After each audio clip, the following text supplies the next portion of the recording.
Good evening and welcome to Digging Your Bible, the ARK-aeology Files. I'm so glad that you could be here this evening and join us as we dig into the rest of the story, starting with Abraham and going into Jacob and Joseph. There's so much that we're going to cover tonight. But before we begin, I just want to take a brief moment and have a word of prayer. Dear Lord, thank you for being with us this evening and protecting us. There have been a lot of natural disasters and various events that have been affecting people this week and this weekend in particular. So please just be with us and guide us as we open your word to study. In your name we pray. Amen. Okay, thank you for joining us. So last week when we left off, we had been talking about Abraham. And Abraham's father was Terah. Terah had 3 sons, of whom all played major roles in the story when we're looking at the early civilizations that are occurring in Genesis. So starting in chapter 11 and chapter 12, we're getting the story of Terah and Abraham's family. Now, if we are looking at this chart that we have here, we will see that one of Terah's grandsons was Lot, and Lot joined Abraham on the journey into the land of Canaan, and Lot's family would eventually play a major role in the events that occurred when the Israelites are coming out of Egypt and going into the promised land. So Lot, when we look at Lot, he had 2 descendants, and these descendants stem from when Lot decided that he was going to choose the plain of Jordan. And so he took the plain of Jordan. He left Abraham with the more hilly country a little further north. And when we're looking at this on a map, we are seeing that here is the land of Canaan. Abraham chose to settle in the plain of Jordan. That was this region right down here. Particularly, he eventually settled in the city of Sodom. Now, once Sodom was destroyed, as we learned last week, Lot, his children, they became the nations of Moab and Ammon. So these nations are descendants of Terah, and they would eventually come into play when we're looking in the books of Exodus through Joshua and even all the way down to King David, as Ruth was a Moabitess. So that is the descendants of Lot. Abraham himself had more than just Isaac and Ishmael. A lot of people do not realize that Abraham married a 3rd time, and his 3rd wife was Keturah, and she had 6 sons. So Abraham had a lot of children. When we are looking at the land of Israel in comparison with where all of these children settled, we're looking at the sons of Ishmael originating in the southern Canaanite region and oftentimes going down into Egypt, as their mother, Hagar, was an Egyptian. The sons of Keturah headed out from the land of Canaan, and they went into the Arabian region, also known as eastward or part of the eastern country. Now, what's really interesting about the sons of Keturah is the timeline. So when we're looking at Abraham's age, Abraham is about 137 years old when Sarah dies. And he's 140 when Isaac marries Rebekah. He's 160 when Jacob and Esau are born, because Isaac and Rebekah did not have children for like 20 years after they got married. And then at the age of 175, Abraham dies. Now, how does this play into the rest of the story? Because when we are looking at Abraham's life, based on Genesis 25:1, Abraham didn't get remarried until after Sarah had died and Isaac had married, making his sons with Keturah no older than 35 years old when Abraham died. And if he actually waited until Isaac had sons to be sure that there was no discrepancies in inheritance and who got what, if he had waited until the twins were born, then his sons with Keturah, there wasn't a single one that was over the age of 15. So putting it in perspective, we never really think about that when we're reading the story, but we're talking a large group of very young men that are around at the time of Abraham's death that are all settling in the general vicinity. When we are looking at Isaac's life, we don't have a lot to go on archaeologically from back at that time. We can find some of the major civilizations that are talked about and some of the towns and cities. There's not a whole lot that we can find that is directly related to Isaac. We do know that he was planning on going down into Egypt because of a famine, but that he was told, no, don't go, you stay here. So he's actually one of the few individuals, once we get to Abraham, that actually never went into Egypt. However, we do have potentially a record of the famine that is being talked about in Genesis 26. And that famine is another 7-year famine that is found in the book of the temple from Pharaoh Nefer-Kasokar, who lived in the second dynasty. The papyrus that this story is told on is very damaged. The fourth dynasty had a prince who claims to have found this second dynasty papyrus and actually preserved it. We do find that Nefer-Kasokar is listed in the Turin's Kings list and the Saqqara Kings list, along with some other possible mentions. He's not on the Abydos list, but we do know that this famine lasted a potential of about 7 years. His dates are kind of impossible because it places him before the flood. We do find that with a lot of the early kings lists when it comes to the Egyptian chronologies, and there's a lot of debate about that. But if we were looking at potential kings of Egypt, rulers of Egypt during the time of Isaac, Nefer-Kasokar would be a good candidate for being one of the pharaohs that ruled during that time. And on this slide are illustrations of the cartouche and the seal that were found bearing his name. When we are talking about Isaac, we also have to mention all of the journeys going back and forth from Haran to Hebron.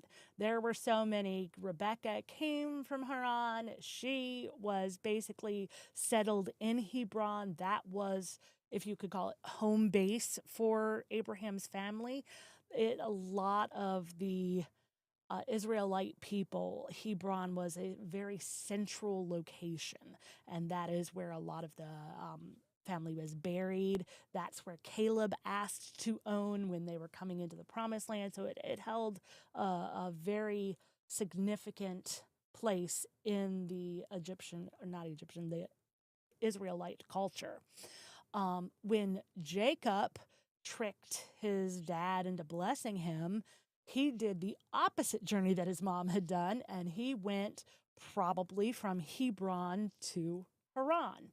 And along the way, he ended up at a place called Bethel. Today, we believe that it is about 11 miles north of Jerusalem. It's thought to be the modern city of Beitin, which also means house of God in whether you're using the Arabic or the Israelite language. It means the same thing. There is a particular location that is thought to be the site where where Jacob had his dream of the ladder and set up a pillar. That would be this location where the yellow arrow is on your screen. There's been some work that was done there. When we are looking at the location, this is a picture of excavations that were done in 1934 of the area. This flat basically stone-free plateau here. This is thought to be the location where Jacob laid down and used the rock as his pillow. This is something that we see oftentimes even in cultures today because of the critters that run around on the ground level, like snakes and spiders. You would oftentimes see some type of device or platform that was used to keep your head above the ground level. So this is not something that was totally unusual, not the most comfortable position, but it was something that we do see, and it was because of trying to keep above all the nasty little critters running around. It would give you some benefit to that. And so when we are looking at this location, there's also some ancient dwellings that are there. One of those dwellings has a very large stone. The stone is about 4.5 feet in height, and it was placed there up in the upright position.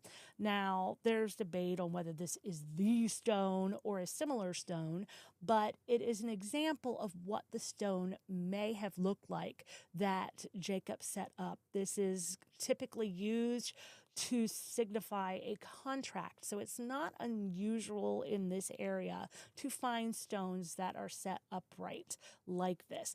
And one of the stories that is talked about as Jacob is making his way from down here in Israel back to Haran is, why did he go with no money, no animals, nothing? One of the traditions is that it had been almost 20 years since the events of Jacob and Esau and using the fur on his arm to trick his dad, and things had calmed down a little bit, and Jacob at this point is like 77 years old and he's still unmarried, and so his parents decide to send him away, and his brother gets word that he is being sent back to the home place, and Esau sends his eldest son to slay Jacob along the way. And when this young boy between the ages of 12 to 18 catches up with his uncle in Bethel, Jacob actually uses the bride price that he had been given to pay off his nephew and the men that his nephew had brought with them in exchange for his life. So that is one of the traditions that does sound like it's a valid reason for why Jacob has nothing with him when he arrives in Haran, because it doesn't seem reasonable that Isaac would have sent him with literally nothing when his whole purpose was to go and fetch a wife, when Abraham had done the same thing and sent all sorts of camels and jewelry and funds to bring back Rebecca. So that is a tradition. Don't know if there's any truth in it, but it does seem plausible. When we are talking Esau, Esau has at some point left Hebron, and he actually went down into what became known as the land of Edom, which also means red. So Esau's name means red and Edom means red. And he unified with an inhabitant that was called Seir. And eventually Esau's people became known as Seir. But we can see some of the locations, such as Borza or Petra. Petra was called Selah in 2 Kings 14:7. So this is some of the area where Esau would have lived. Some of these buildings, of course, this was done a little later, but it could have been based on designs from buildings that were in the area during the days of Esau. One of the things that the land of Edom is known for is this King's Highway. So this map here shows you the elevation difference. The land over here is much lower than the land to the right, but there was a King's Highway that went all the way up through the land of Edom, through the land of Moab and Ammon, all the way up until you get to Damascus and then onward to the Euphrates River and Haran. So this is the territory that Esau would have settled. And Esau's family was in that particular area, while Jacob had a bunch of sons of his own. So Jacob's sons were from Leah and Rachel and Bilhah and Zilpah. And these sons became the tribes of Israel. Now, when they first started out, they were all young children. They were born within 7 years of each other, very, very quickly. So we have a lot of young men who are all approximately the same age from different mothers who are all fighting with one another. But they became unified on one particular subject, and that particular subject was their brother Joseph. They had it in for him because their father showed preference for Joseph. And all of these young boys who were getting into their late teens and early 20s decided that they simply could not stand to look at him anymore. So they decided to sell Joseph rather than kill him, because they didn't want to kill him because they didn't want the curse from that, but they decided to sell him. And this is where we find the other descendants of Abraham coming into play.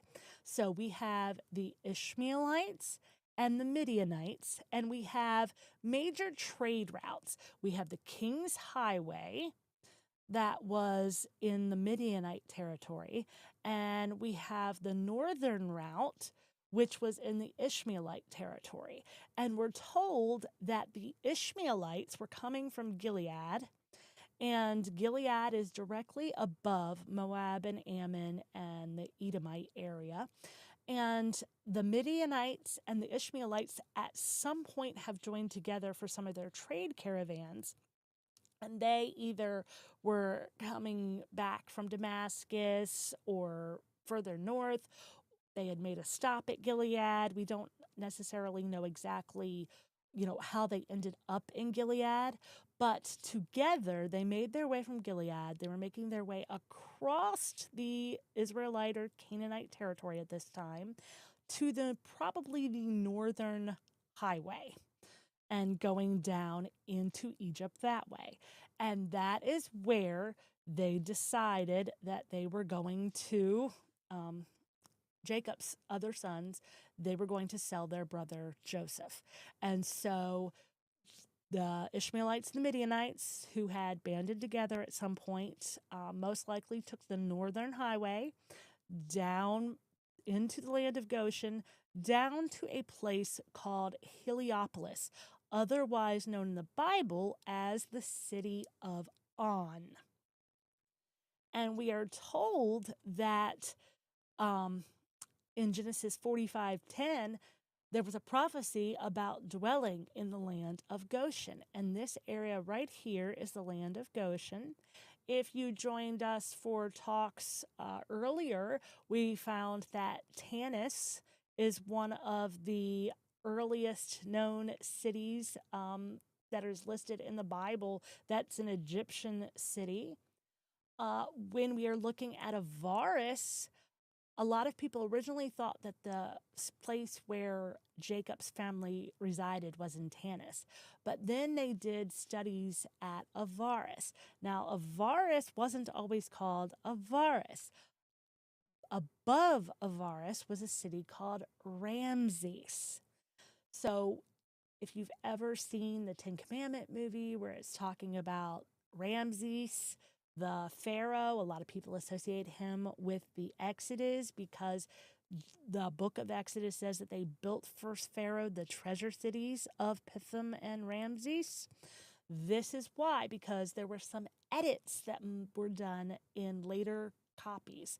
So we no longer call New York New Amsterdam. We would change that in any of our maps or text. Well, when the ancient Israelites were actually copying the books of the Bible, they updated the names in the book of Exodus to the most recent name that people would know the city by, which happened to be the city of Ramses. But if you dig beneath the city of Ramses, there is another city underneath. That city is called Avaris. And what is interesting at the city of Avaris, it's Canaanite style dwellings. It is not Egyptian style dwellings. That is very, very interesting because in this city, which has been dug up by Dr. Manfred B. Tack, there's a villa there. And in this villa, there's a house that has 12 pillars. We have 12 suns, and in the back are mastaba tombs, and there are 12 of them. Very, very interesting. And if you want to see more information about this, I do highly, highly recommend the Patterns of Evidence Exodus documentary. That's got some wonderful footage and graphics. That's where these pictures have come from, where they're actually walking you through some of these city finds and explaining it in depth. So I do highly recommend watching that. One of the things that I find fascinating that they have found at Avaris are signet rings.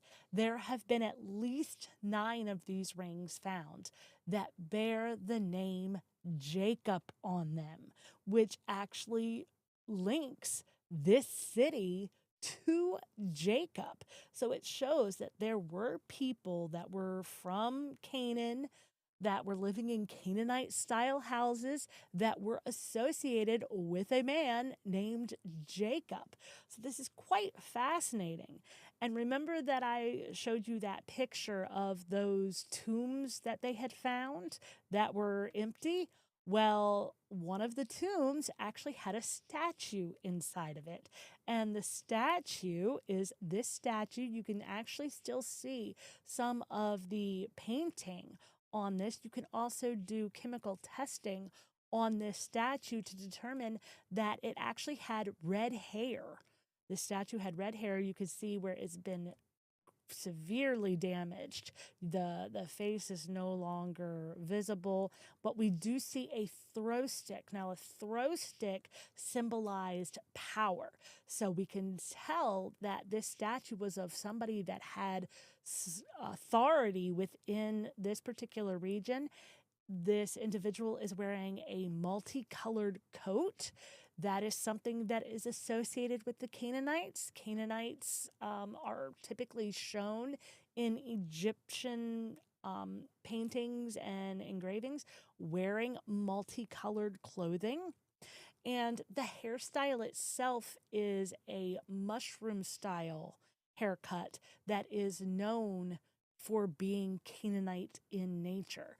So again, the Patterns of Evidence documentary shows an example of what this statue may have looked like if you could actually see it in its entirety, how it was back when the city was in full activity and life.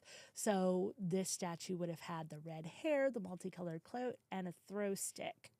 Now, if you're wondering, well, aren't statues supposed to be, that limestone and marble? We see these statues in museums all over the place. But what we're actually seeing, remember, what is in museums is ancient. It's old, it's faded, it's withstood the rigors of time, but not necessarily intact. So when they go through and they are looking at some of the ancient statues and you're doing the chemical analysis on them, what they're finding is that these statues were actually very brightly colored. So brightly colored. And we can go through, and this was not just limited to Egypt or Greece, it was also Rome. We can find that with this statue here. Look at the difference in what it would have looked like from what we're seeing to what it actually would have looked like at the time that it was made. We actually still can find some Egyptian statues and busts that still retain some of their paint. But there's a lot of other ones where we can actually go through and using the chemical analysis determine what the ancient world would have looked like. And I find that so fascinating to actually see it in living, vibrant color. And that brings us to the biggest question of all. One of the main things that we're looking at in Egyptian archaeology and in the stories that we find in Genesis and Exodus, is there any evidence of the Israelites in Egypt at all? And a lot of individuals within the archaeological community will insist that there is none. The Egyptians insist that there is none. A lot of this is because if they admitted that there was a time period in which the Israelites did exist within Egyptian society, that would give Israel a claim to land in Egypt. So a lot of the tensions that exist and the ability to be able to say, hey, yeah, this group of people was here is actually very political in nature now. So there's all of these political tensions that have to be considered when they're deciding to issue an official statement or release an official document stating that, yes, this is correct. And also, you're dealing with a lot of secular archaeologists who hesitate to say that the Bible is correct about anything. When we are looking at the story of Joseph, we know that Joseph was given an Egyptian name, but when we're looking in Genesis 41, that Egyptian name that he is given is actually being translated into Hebrew. So it's actually different than how the Egyptians themselves would have listed the name. And as a ruler in Egypt, it is also the potential for Joseph to have had multiple names, just like pharaohs had multiple names, so did other rulers within Egypt. One of those names is potentially Imhotep. The Greeks called Imhotep Amuthes. Genesis calls him Zapanath Paneah, also Joseph. So there's a variety, but why Imhotep in particular? Imhotep was thought to not even be a real individual. 1,000 years after the time of Joseph, the Greeks are worshiping Imhotep as a god. The Egyptians are worshiping him as a god. There's so many things that he is associated with that are just fantastical. And they're like, no one man could have done this. So it must be mythology.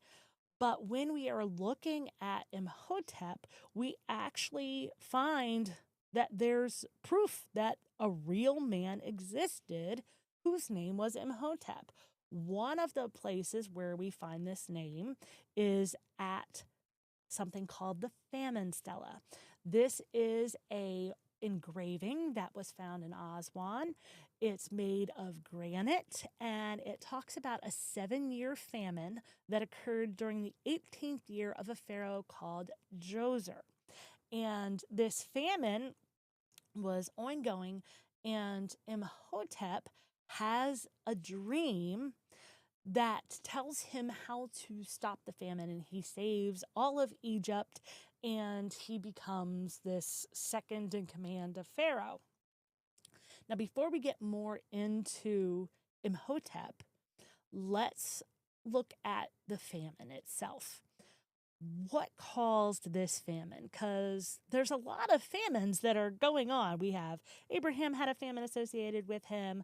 Isaac had a famine associated with him. Now we're down to Joseph and Jacob. And again, we have another famine. But this one is a little different than the other ones because this one involves almost sort of a miracle because it was warned in advance, and God gave Joseph the knowledge to be able to survive this event.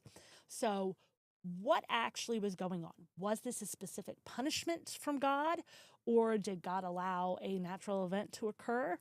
We're not certain. We won't know that unless we find a reliable document that tells us why. But the why God allowed this to happen isn't necessarily as important as knowing a potential for what actually happened, because the Bible gives us clues. One of these clues is that the famine didn't just affect Egypt. This was a famine that affected all the areas that we're talking about. We're talking about the land of Egypt, the land of Canaan, the land of Arabia. The entire Mediterranean world is being impacted by this famine. And a lot of scholars, when they're looking at this story, they're saying, oh, the reason that this famine existed is because the Nile didn't flood. And when the Nile doesn't flood, that leads to famine. But my question for you is this: if the Nile doesn't flood in this region here, how would that impact this region over here? Because if the Nile didn't flood, and the Nile starts way, way, way down in Central Africa and works its way up to this region here, if Egypt is suffering a famine because of that, that doesn't necessarily mean that over in this area is going to be impacted. In fact, we would actually see the opposite happening. We would see the Egyptians going to this location over here to get food, rather than this location over here going to what is potentially the source of the famine to find food. That does not make sense. However, if we are looking at other events in history about this time period, we can find an event that might explain it. So when we are dating Joseph, we know that Joseph lived sometime around 1718 BC to 1608 BC. So he is spending most of his life during the 1600s BC. There is an event in history called the Minoan eruption, and the Minoan eruption occurred in the 1600s BC. This was a volcanic eruption that almost entirely obliterated the island of Santorini, otherwise known as Thera. And if you don't know where that is located, if we are looking at our map here, here's our lovely land of Goshen in Egypt. This is the land of Israel. We come all the way across the Mediterranean over towards Greece. And this little island right here, and we're going to zoom in, this is the island. This is where the island erupted. The volcano erupted, and it obliterated almost the entire island. Before the island was done away with because of this volcano, they were very sophisticated. They had hot and cold running water. They were just a thriving community. And then Santorini erupted, and it was all gone. Now, a volcanic eruption of that magnitude would have released a massive volume of dirt and dust and debris into the air. It could have sent tidal waves, which would have wiped out civilizations. Something of that magnitude would have lowered world temperature for a number of years. Think back to the year without summer of 1816. That was the result of a volcanic eruption in the Philippines, and it had impacts worldwide. So something that was right there in the Mediterranean erupting with that magnitude would have had a severe impact on the weather patterns, the temperature, ashfall. It would have been disastrous, and it would have lasted for years. So when we're talking about a 7-year famine, this event could explain it totally and completely. A lot of scholars will try to say that they'll date this back to the 1400s and say, well, it was this volcanic eruption that actually caused the Red Sea to part, and that's why Moses was able to get through. It doesn't quite match up with what we know of the Exodus, because it wouldn't have necessarily created that wall of water that we read about. Some of the plagues may or may not be associated with events of a volcano, but it doesn't match completely. But it does match completely with what we know about Joseph and the famine. It would have affected the entire area of the Mediterranean and Mesopotamia, and they make sense now why the Israelites would have been going to Egypt, because Egypt's water source was further away, and it had been basically the breadbasket of the world. And they were kind of hoping that, hey, we hear that they have food. We hear that there has been this warehouses that have been built that have this massive amount of grain, and they still have the Nile. So, chances are that there's at least something there, because what we're looking at here is completely gone. There is nothing left to sustain us. So it would make sense that the island of Santorini was the cause of this 7-year famine, if this 7-year famine was the result of a natural event. It could have very easily been just a punishment of God, and God did not allow anything to grow for the 7 years. But if we're looking at natural events, I would say that this Minoan eruption would be our best guess. Getting back to Joseph and Imhotep, are they the same person? So we're going to look at some of the similarities between Joseph, some of the similarities that he shares with Imhotep, and we're going to see how they match up. So Joseph or Imhotep, which one of these individuals is associated with the 7-year famine? Is it one or the other, or both? So if you want to play along, you can comment in the comment section, Joseph, Imhotep, or both, and we will see when we get to the end of this slide how you have scored. So a 7-year famine, is that Joseph or Imhotep?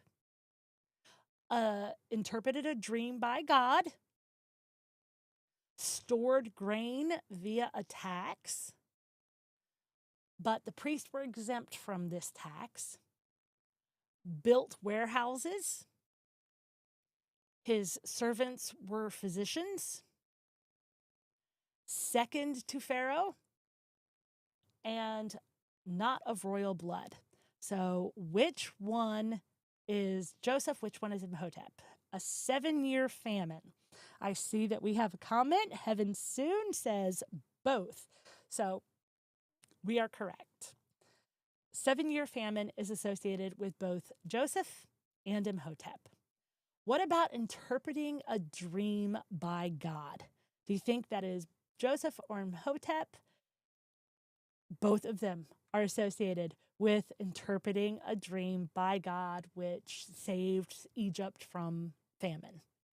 Storing grain via a tax. If you said both, you are correct. Both individuals are recorded as storing grain via a tax, and both of them are also associated with not taxing the priests. The priests were exempt from this tax. When it comes to building warehouses, if you said both, you are correct. Joseph is associated with building the warehouses, and one of Imhotep's titles is actually the royal architect or the royal builder. When it comes to servants being physicians, if you said that this was Joseph, well, then you're partially correct, because Joseph is listed as having servants be physicians, but Imhotep is also listed as a physician. And we can see some of the records that Imhotep left where he actually does not use the spells and stuff that you would typically see associated with physicians at that time. His records read more like, hey, take 2 aspirin and rest and call me in the morning type of thing. Which one of these individuals was second to Pharaoh? That would be both of them. Both of them became the second ruler in the land. And both of them were not of royal blood, which is very significant because back in Egyptian culture, all of the heads of state and the advisors, all of the people like the royal architect and the royal physician and the head priest, these were all positions that were filled by the pharaohs and their families, and they were trying to keep it all in the same tree there. And so to have somebody who was not of royal blood was actually pretty unusual for this particular time. What else do we know about Joseph? Was Joseph the son-in-law of the high priest of On? Yes, Joseph was. And interestingly, Imhotep is listed as the high priest of On. If Joseph's father-in-law passed away, Joseph could then have assumed his title. We do not know what high priest of On signified. It could be that the high priest of On was actually somebody like who held a position similar to that of Melchizedek. I am not saying that the high priest of On was Melchizedek, but we do know that there were other individuals like Melchizedek who did worship God at various locations. Jethro was called a priest. So high priest of On could very easily have been a worshiper of God whom Joseph married his daughter. And it could have been somebody that Abraham had talked with or an individual that had heard about Abraham's stay in Egypt and had that knowledge passed to him. We don't know. That's a very interesting. I'd love to learn more about the high priest of On in relation to Joseph. That would be something fantastic if we could find ancient scrolls or documents that talked about that. If we're looking at the age that Joseph was when he died, we know that Joseph died at 110, but guess who else died at 110? Imhotep. In fact, because Imhotep died at the age of 110, the Egyptians considered that the perfect age. If you lived to be 110, that was like the ultimate goal of people. It's like, oh, I lived to be 110, yay! So that's another similarity that Joseph and Imhotep share. What's also very interesting about Imhotep is that just like Joseph, his body cannot be found. We found a tomb that could have been associated with him there in the Djoser complex, but there is no body there, which would make sense if Joseph is Imhotep because Moses took the bones of Joseph with him when they left Egypt. Going back to the fact that there was no magic that was used for the healing, Joseph obviously did not use magic for healing, but neither did Imhotep in the records that we have right now. Both of them started late in the pharaoh's rule. This is also significant because typically when a pharaoh came into that position, he would appoint individuals within his government, and those individuals would stay in those positions practically until they died or the pharaoh died. So an individual who becomes the second in command starting late in a pharaoh's rule is almost unheard of. The next point is Joseph being the son of Rachel. She was the daughter of a sheep herder. When we are looking at Imhotep, Imhotep is the son of the sheep god.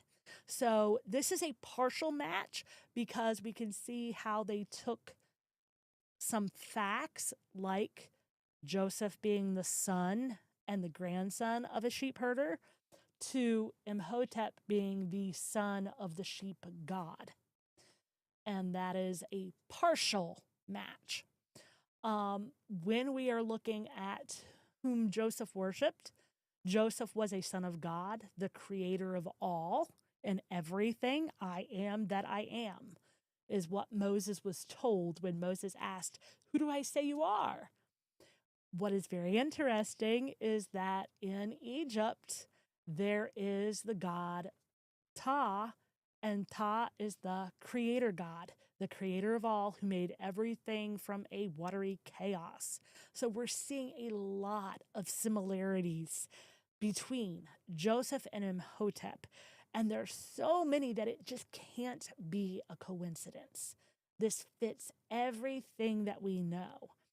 If we go to the pharaoh of Imhotep, who was called Djoser, we've got to go to a place called Saqqara. This is just southwest of Cairo, and there is a complex there. This is the complex.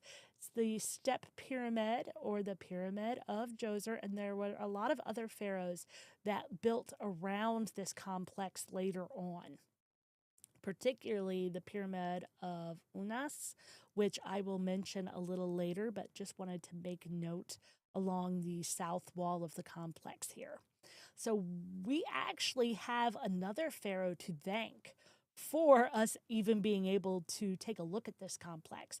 And that was actually the Pharaoh Ramses II through his son, Kamawaset, who was the fourth son of Ramses the Great. He is called the father of Egyptology. So Egyptologists study him now, but he was the first Egyptologist. He was the brother of Nerpta, who you might be familiar with that stela, talking about the Israelites and fighting with them. So when this individual went to Saqqara, he saw the Djoser complex and he's like, oh no, we've got to actually fix this and preserve it. And so he started fixing it and preserving it. And that is why we have it today. And this is a picture of the Djoser complex. This is the step pyramid that we have left. Lovely area here for pyramids. There is a series of courts. So here's the step pyramid. This is the colonnade entrance. So these are the colonnades and the entrances here. So this is the north court. This is the south court. And the south court is the one that I want you to focus on, because the south court has these trenches, these brick trenches. It goes down, it leads to tombs. They have found traces of grain in these tombs. It resembles the open air silos that became known in Egypt. And what was interesting about these underground open air silos is that this was an invention that prevented suffocation, because there had been underground silos before, but they had very poor ventilation and people were suffocating. So this design and this style actually was preventing suffocation because of the poor ventilation. And we actually have images of people using open air silos. This is an image of individuals climbing out of an open air silo. They have grain bags, or what's presumed to be grain bags, on their heads, and we have an individual who is marking down what appears to be the amount of grain that is being taken from this tomb. This is actually on a sarcophagus from one of the wives of Mentuhotep II. This was an 11th dynasty pharaoh. This sarcophagus was found in Thebes. This is about 5 dynasties before the Amose and Tutmosis dynasties. But this is just showing how the individuals would have been climbing out of these silos. But also along this south wall is something called the Unas Causeway. And when the complex was being built, they were scavenging bricks from the Saqqara complex to build this causeway. And in the causeway, on the bricks that they were using from the Djoser complex, we can actually find engravings of what appears to be a famine. It's called the famine relief. And you can see where there's all of these individuals, and you see these little lines, and we're going to zoom in to get a closer view. You can see these little lines. These are ribs. See how thin these Egyptians are? These are starving Egyptians. Now, this is very unusual because the Egyptians believed that if you wrote something down, it would happen again. So, why would they have carved out a very bad event in history for it potentially to happen again? That seems unusual, and the only explanation that seems reasonable is that this was part of a larger motif that may have shown how they survived this event and were saved from this event.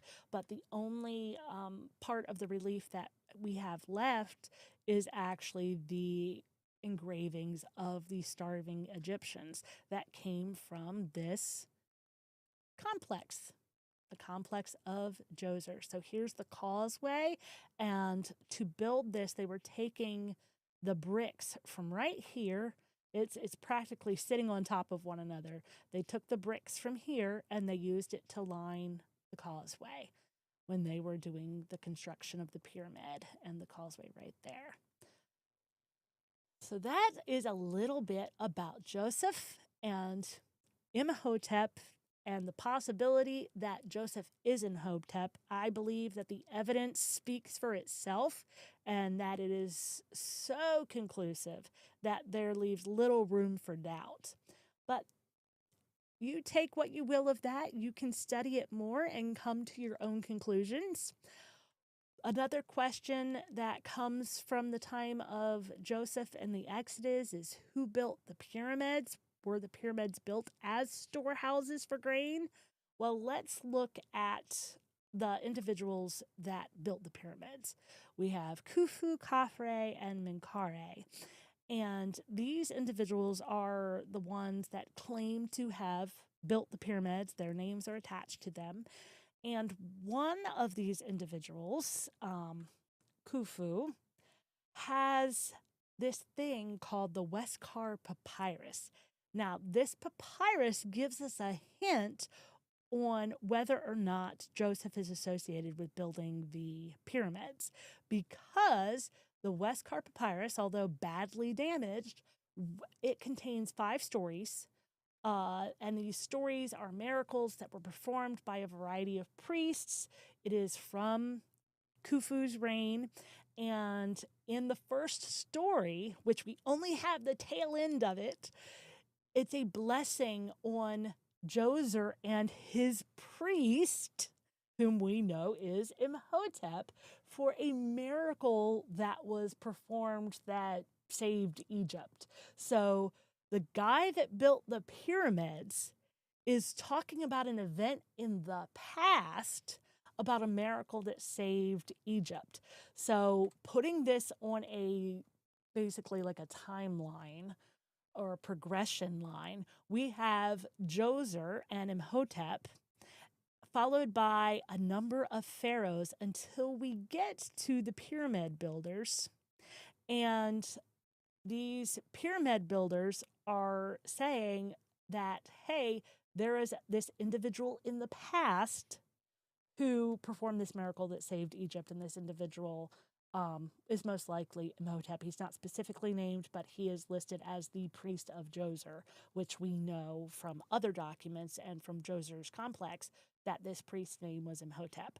So based on this information, Djoser, his high priest was Joseph, otherwise known as Imhotep, and the pyramids were built after the time of Joseph, but before the time of the Exodus.